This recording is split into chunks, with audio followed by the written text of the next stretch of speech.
আর গিরিশদা এসেছেন পশ্চিমের গেট দিয়ে। একজন পূবে আরেকজন পশ্চিমে, সেটা সম্ভব হয় কি করে? কি হলো, হাসছো যে? তোমার কথা শুনে হাসি শরৎ। ওই যে বললে না, একজন পূবে আর একজন পশ্চিমে, তাই হাসছি। সত্যি গিরিশদা আর আমার দিক সম্পূর্ণ উল্টো, কিন্তু তাও এখানে এসে মিলেছে ঠাকুরের নামে।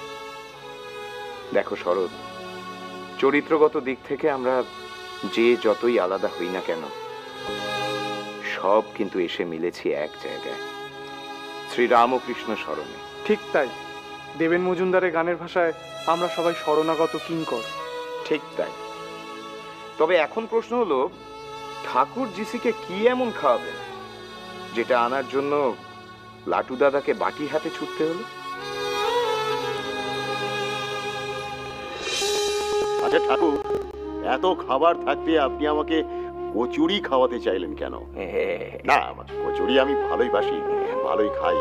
কখনো কখনো যখন তড়ি ঘড়ি করে বাড়ি থেকে বেরিয়ে যাই, রিহার্সেলের জন্য স্টারে যাই, তখন হাতে সময় থাকলে আমি সেখানে কচুরি খেয়ে নিই।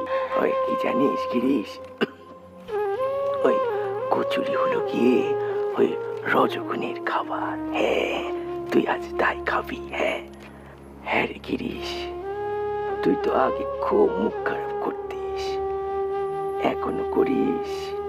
এই দেখো দেখি কেন করিস? হ্যাঁ, গালাগাল না করলে, মুখ খারাপ না করলে আপনার কৃপা কি আমি পেতাম ঠাকুর? কত কত গালাগাল করেছি আপনাকে, মদ খেয়ে কত কিছু বলেছি, বলেছি আপনার পরমহংসগিরি ঘুচিয়ে দেব। আপনি পা ছিঁড়ে দিচ্ছেন, আমি তোমার পা আমি কেন টিপবো? আমি বলেছি, আমি কোনো গ্রাহ্যই করিনি আপনাকে ঠাকুর। তা এখন কি রাজ্যি করি ঠাকুর? এই শ্রীচরণ দুটো, এই শ্রীচরণ দুটো তো এই বুকের মধ্যে আগলিয়ে ধরে রাখতে চাই জন্ম জন্মান্তর ধরে।